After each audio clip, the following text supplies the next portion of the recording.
Bien, estamos en una semana importante porque ya entramos prácticamente de lleno a la celebración de nuestras fiestas patrias, del aniversario de Chile, de la primera Junta Nacional de Gobierno, y evidentemente como gobierno tenemos un mensaje en este contexto, no solo por esta semana en particular, sino por el mes de septiembre en su totalidad y por el trabajo que día a día tenemos que hacer por nuestra patria, ¿no? Porque de eso se trata, de querer a nuestro país, de querer a Chile, y querer a Chile significa muchas cosas. Querer a Chile significa, primero, estar evidentemente respetando y valorando nuestras tradiciones, pero también querer a Chile significa trabajar día a día porque nuestros jubilados, cuando les llega la pensión a fin de mes, no tengan angustia, sino que tengan una sonrisa, porque nuestras plazas estén con árboles, con juegos, iluminadas y no con balaceras. Querer a Chile significa también trabajar día a día por tener a los corruptos lo más alejados de nuestra institución y de los espacios de toma de decisión. Querer a Chile significa tener una salud digna. Querer a Chile significa que las personas no tengan que seguir acogotadas en deudas por haber estudiado, porque no les quedó otra alternativa que firmar un crédito que terminó siendo una manera de hipotecar su futuro. Querer a Chile, insistimos, no es solo celebrar en estos momentos, no es solamente honrar nuestros símbolos patrios, que es muy importante, sino que significa trabajar día a día por nuestro país, por su justicia social, por una democracia más fortalecida. Y además, muy importante, querer a Chile significa celebrar con responsabilidad. Y por eso queremos poner este punto, porque tuvimos un fin de semana con muchos fallecidos por siniestros viales. Estamos hablando de 23 vidas que nuestro país perdió por irresponsabilidad, particularmente por conductor en estado de ebriedad, por exceso de velocidad y peatones imprudentes. No puede ser que sigamos lamentando muertos y muertas por irresponsabilidad vial. Y en esto queremos ser sumamente enfáticos como gobierno. Hemos desplegado una campaña a nivel nacional para poner en alerta a la ciudadanía respecto a cuáles son las conductas que se tienen que desarrollar para evitar este tipo de siniestros. Y sin embargo, seguimos lamentando muertes. No hay ninguna medida que sea suficiente si es que las personas no asumen su cuota de responsabilidad en esta fiesta y todo el año. Ustedes saben que hay penas de cárcel asociadas a aquellos que causan la muerte de terceros producto de conducir en estado de ebriedad, que van incluso hasta los 10 años de cárcel. Nuestra legislación ha avanzado en sancionar duramente estas conductas, pero no nos sirve solamente aumentar penas, porque al final lo que perdemos son vidas. Y por eso vamos a insistir con mayor firmeza en el llamado a todos y todas a actuar con responsabilidad, peatones y conductores. No puede ser que por conductas imprudentes o por mal manejo tengamos este nivel de fallecido. Hay dichos que son muy populares en estos contextos, pero más vale perder un minuto de la vida que la vida en un minuto. Más vale llegar un poco tarde a la celebración con los amigos, con la familia, a que no llegar nunca. Más vale mirar más de 2 veces, 3 veces, de lado y lado antes de cruzar una calle. Y más vale, sin lugar a dudas, pasar las llaves antes que manejar con consumo de alcohol o algún tipo o alguna otra droga. Vamos a tener, y en esto queremos insistir, ya hay un despliegue de fiscalizaciones, pero vamos a reforzar con todos los alcotés y los narcotés. Pero insistimos, nada es suficiente si es que las personas siguen teniendo conductas irresponsables. Así que celebrar con responsabilidad. Celebremos, no lamentemos. Queremos además decir que a propósito del transporte, ya hemos tenido en las primeras 3 jornadas de este fin de semana de XXL 370.000 o vehículos, más que personas, vehículos que han salido de la región metropolitana, esto un 4% más de lo proyectado, y estamos hablando de casi 16.000 vehículos más respecto a lo que se había proyectado. Pero esto solo comienza porque a partir de hoy día ya vamos a tener un desafío mayor porque se espera que salgan 412.000 vehículos más. Entonces, esto no es baladí lo que estamos diciendo. La proyección es que aumente mucho más la salida de vehículos de la región metropolitana respecto a lo que ya salió durante el fin de semana.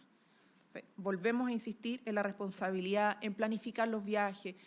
Primero, conducir bien, no cometer imprudencia y, en segundo lugar, evidentemente, no conducir bajo los efectos de ninguna sustancia ilícita. En segundo lugar, queremos destacar lo que fue el cierre de la primera etapa de los gabinetes pro crecimiento. Cuando hablamos de gestión, hablamos de los gabinetes pro crecimiento. Estas son medidas que ya han logrado instalarse, o más bien el gabinete, en todas las regiones de nuestro país. Y por lo tanto vamos a iniciar la segunda etapa recorriendo por segunda vez todas las regiones del país, pero en esta primera etapa, a través de la gestión del gobierno, con además el sector privado, hemos logrado identificar varios proyectos para su más rápida tramitación en el mundo privado y además de los proyectos públicos. Estamos hablando de 226 proyectos privados de inversión o de inversión privada, que abarcan 70.000 millones de dólares y 150 proyectos de inversión pública que comprometen 2,2 billones de pesos. Esto no es solamente inversión de capitales, sino que también es infraestructura, es calidad de vida y es empleo. Y en empleo estamos abarcando alrededor de 120.000 puestos de trabajo que abarcan estas distintas iniciativas que se han puesto pie en el acelerador. Pero también ha ayudado a que, por ejemplo, cerca de 7.750 viviendas que forman parte del plan de emergencia habitacional hayan podido llegar antes a las familias, ¿no?, con llave en mano para poder abrir las puertas de sus nuevas casas. Es decir, el Gabinete Pro Crecimiento es una manera concreta de llevar el compromiso con el crecimiento y desarrollo económico al plano de la gestión con resultados. Pero no bastando esto, sabemos que hay medidas adicionales que tomar porque hay regiones que tienen características y problemáticas particulares, como en el caso de la región del Biobío.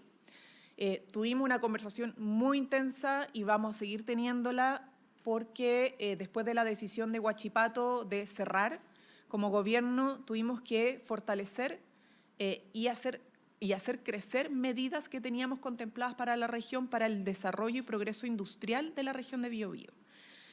Por eso ahora, en estos momentos, el ministro Grau se encuentra en la región porque ya en unos minutos más va a anunciar el plan que se ha venido trabajando para el desarrollo industrial y laboral de la región, es decir, atendiendo al problema del impacto laboral, pero también atendiendo al problema del impacto laboral del cierre de Huachipato, pero también atendiendo al impacto productivo que genera en la región. Se van a presentar 32 medidas para disminuir el impacto laboral y productivo que tiene esta decisión. Va, obviamente, a explicar con mayor detalle el propio ministro de Economía sobre estas distintas iniciativas, pero nos interesa que este caso, primero, no sea un perjuicio mayor para la región, pero también sea una oportunidad para impulsar el desarrollo de la industria y la productividad en la región, además de la generación de empleo. Bueno, tenemos una semana, como bien ustedes saben, centrada principalmente en fiestas patrias, pero, y con esto termino, también estamos haciendo avanzar el pacto fiscal. No se terminó de tramitar la semana pasada, por lo tanto el trámite continúa. Y yo quiero recordar, o queremos recordar como gobierno, que el pacto fiscal, particularmente el proyecto de cumplimiento tributario, ha ido avanzando en el Congreso, pero tiene que despacharse antes de la ley de presupuesto. Y por eso hacemos un llamado al Parlamento a poder tramitar esto con celeridad, porque además va a lograr financiar el aumento de la PGU de 250.000 pesos y las distintas medidas de seguridad que el presidente de la República anunció el 1 de junio en su última cuenta pública, que recordarán tiene que ver con seguir aumentando la dotación de carabineros, o sea, PGU, y en seguridad, dotación de carabineros, aumento de planta de la PDI, infraestructura en seguridad y aumento de remuneraciones de carabineros, que ha sido un tema que se ha comprometido, pero tiene un financiamiento asociado que está contemplado en el proyecto de cumplimiento tributario. Por lo tanto, es de suma importancia que este proyecto salga a la luz antes de que termine el mes de septiembre para luego entrar de lleno a la discusión de la ley de presupuesto y todos los otros financiamientos que requiere nuestro país. Preguntas. Ministra, ¿cómo está? Le quería preguntar Gracias. respecto a los nombramientos para la Contraloría General de la República. ¿Les preocupa que este proceso eleccionario esté sin un contralor oficial a la cabeza? ¿Y por qué todavía no han nombrado la nominación por parte del presidente? Porque la Contraloría es un ente autónomo que tiene un funcionamiento que frente a la ausencia de definición de su contralor titular, rige una subrogancia que tiene plenas potestades para garantizar la continuidad del servicio de la función pública y por lo tanto, en ese sentido, todos pueden tener la tranquilidad de que la Contraloría sigue cumpliendo a cabalidad sus funciones, aunque todavía no esté designado, votado, nombrado o nombrada el titular o la titular a su cabeza, ¿no? Hoy día hay una subrogancia que funciona con plenas potestades y hace que la Contraloría siga cumpliendo todas sus funciones frente a los requerimientos, a las fiscalizaciones en distintos niveles del sistema público, municipal, de otras empresas, ¿cierto? O instituciones del Estado.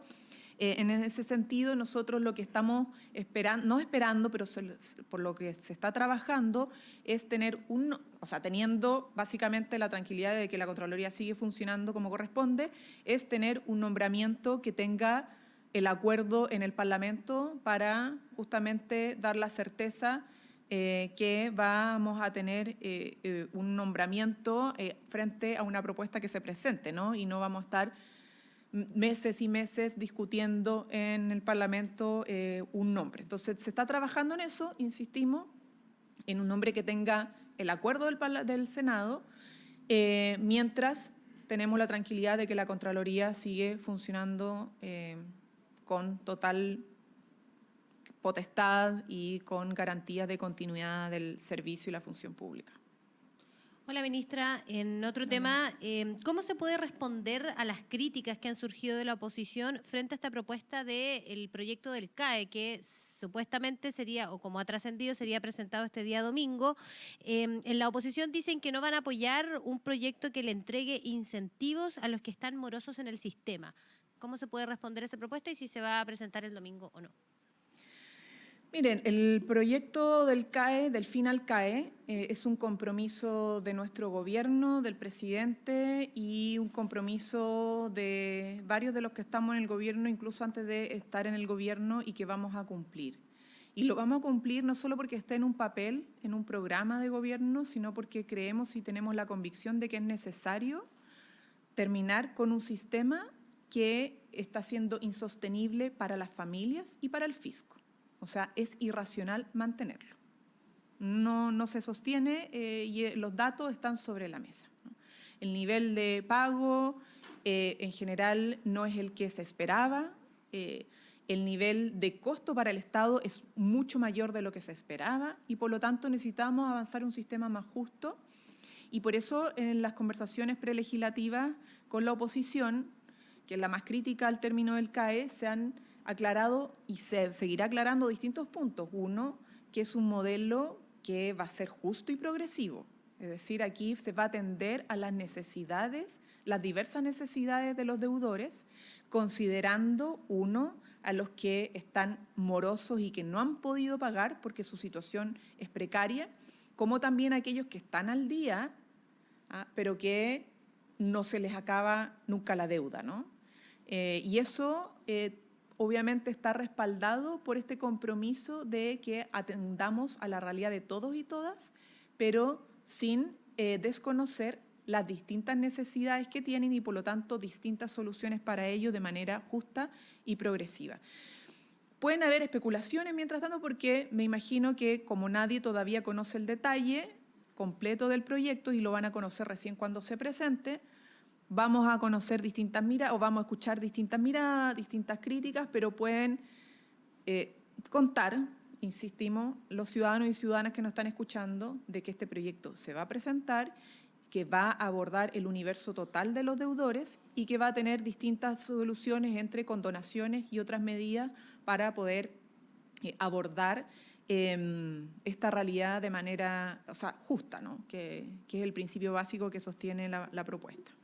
¿Pero sería en septiembre esa propuesta que se presentaría o ya más bien en octubre? Estamos trabajando en el debate prelegislativo, como le decía anteriormente. La idea es presentarlo en septiembre, pero evidentemente lo prioritario es que podamos esclarecer todas las dudas con los parlamentarios y los partidos para poder ya ingresarlo en las próximas semanas. Hola, ministra, ¿cómo está?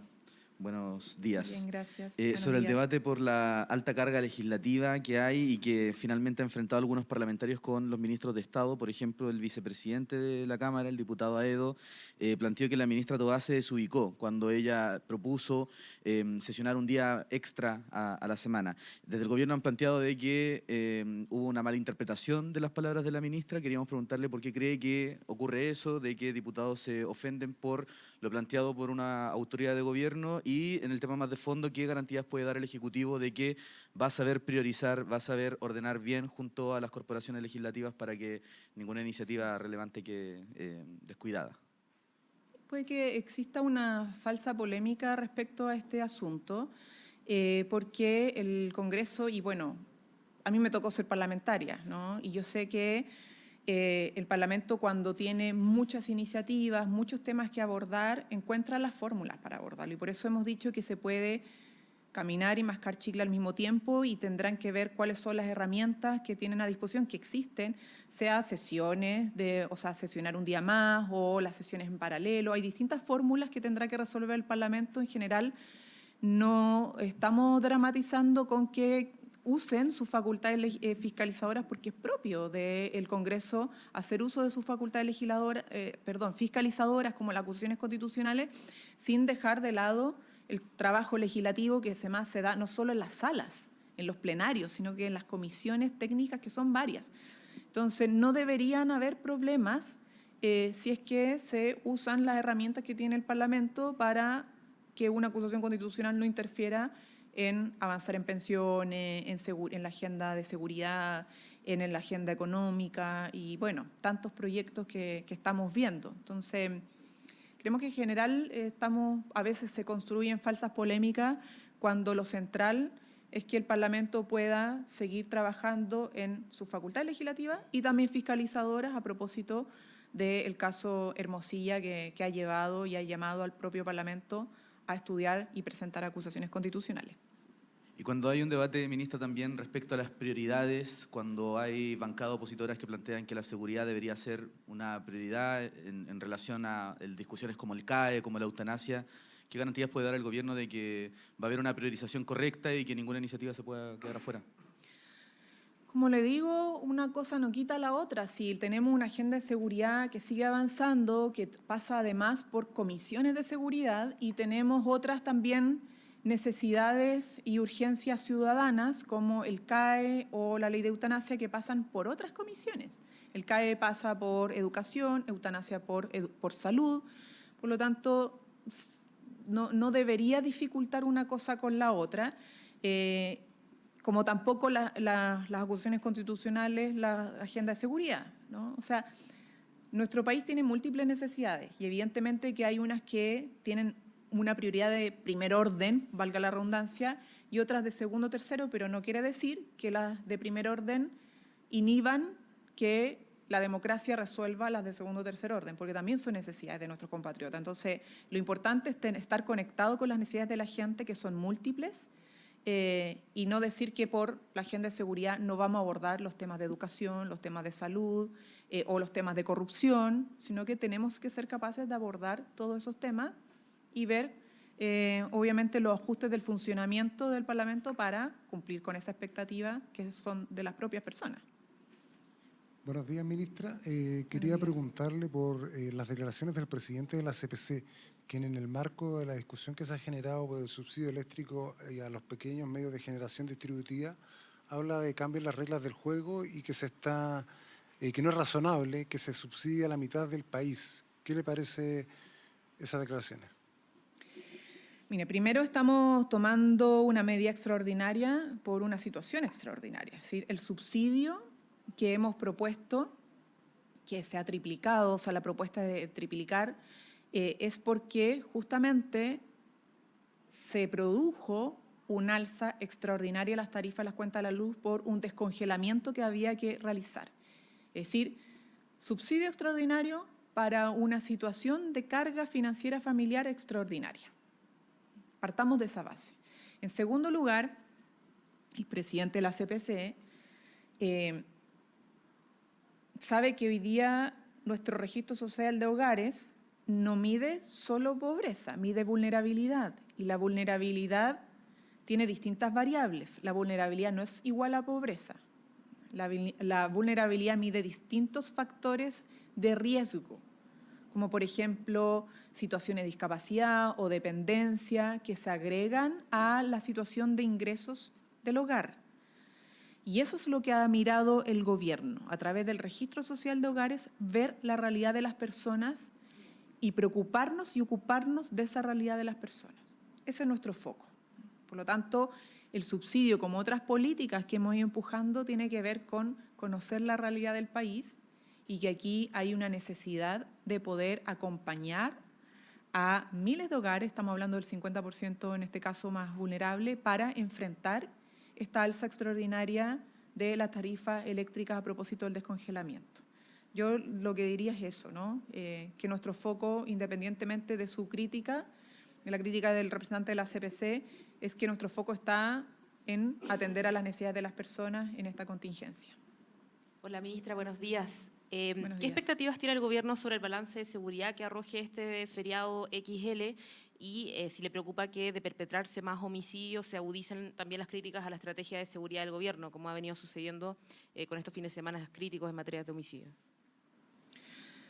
Bueno, ustedes saben que el despliegue ha sido intenso. Todos los días estamos con nuestros servicios, nuestras autoridades en terreno, implementando el plan de 18 seguro.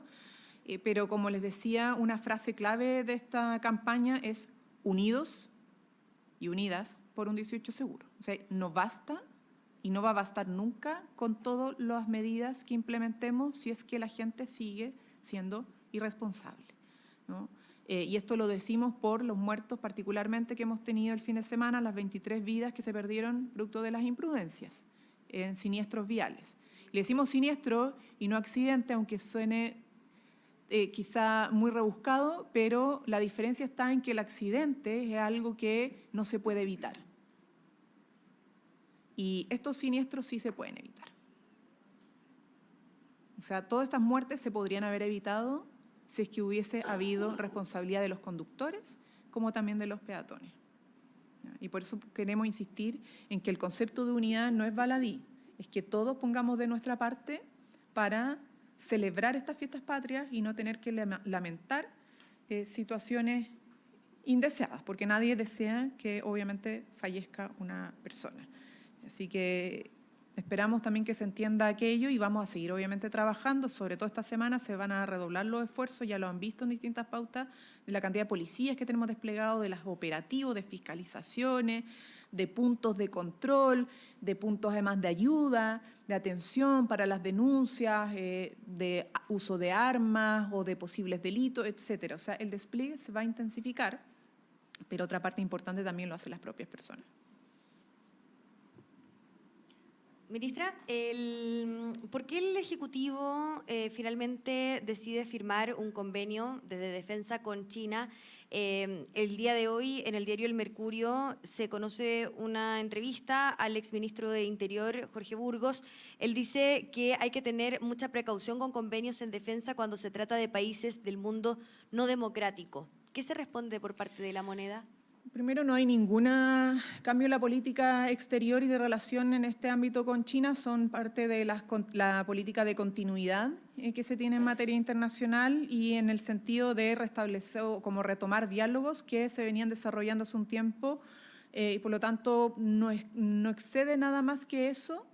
Hay una relación que con China, como con otros países, pero particularmente China en este caso, que es comercial, que es de intercambio cultural, tecnológico, pero también en el ámbito de la defensa, que data de más tiempo de lo que es la administración de este gobierno, y en el aspecto en cuestión es algo que tiene que ver más con retomar diálogo que con innovar en una política específica.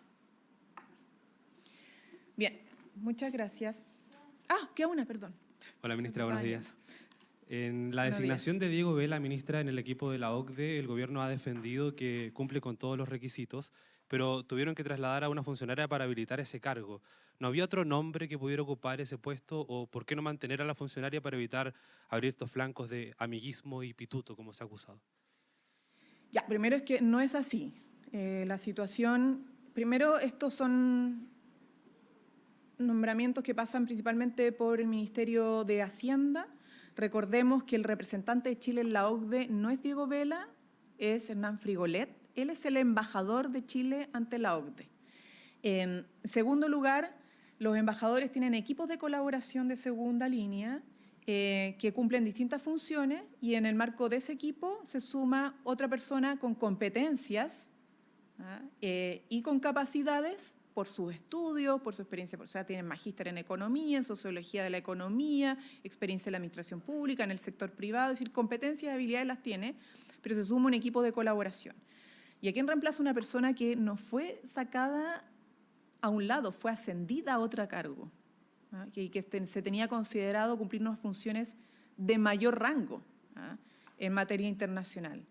Entonces, no sé si vale la pena apreciar tanto detalle, pero evidentemente que el gobierno no pone en los equipos de extrema confianza gente de oposición, ni por más competencias que pueda tener, en los equipos de confianza, ¿no?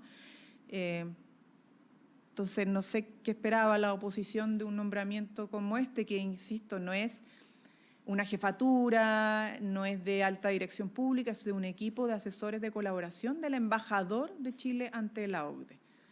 Evidentemente, no va a poner ni a alguien de la UDI, ni de Chile Vamos, ni de la oposición. Son del sector y que tengan competencias. Y las competencias y capacidades las tiene, es cosa de ver el currículum. Pero vuelvo a decir, no desplazo a nadie, esa persona que estaba en esa función tuvo un ascenso en otras funciones. Bien, muchas gracias. Gobierno de Chile. Chile avanza contigo.